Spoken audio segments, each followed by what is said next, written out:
Alright, quick guide today. I'm going to show you how to import character cards into Tavo. If you're coming from SillyTavern or CharacterAI, this is super easy.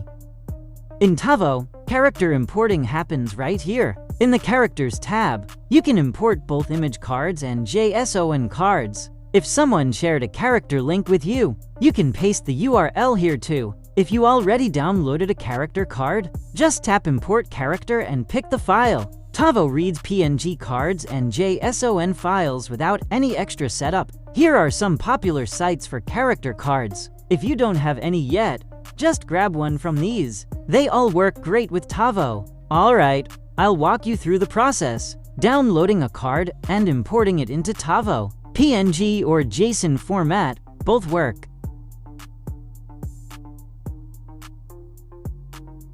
After it finishes downloading, just pick the file in Tavo and import it.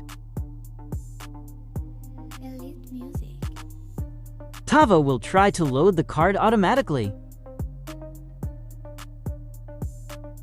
Next, I'll demo how the URL import method works. Same as earlier, open a character card site, choose a character you like, and copy its URL. Paste the link into Tavo, and hit import.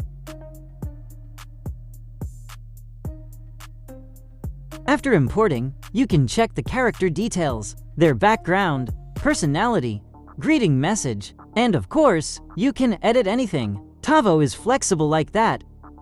One reminder, characters don't work unless your model is set, so make sure you already connected an API key and selected a model you want to use. I actually covered models and API setup in a previous video, and that's it. Once the character is imported, you can start chatting immediately. It works with OpenAI, Claude, Gemini, Grok, anything you've set up. If you want to tweak personality, tone, or behaviors, you can edit the card inside Tavo. I usually adjust the greeting message to match the vibe I want. If you have trouble importing a specific card, drop a comment and I'll check it. Okay, that's everything for now. I'll share more Tavo tricks in future videos. Thanks for hanging out.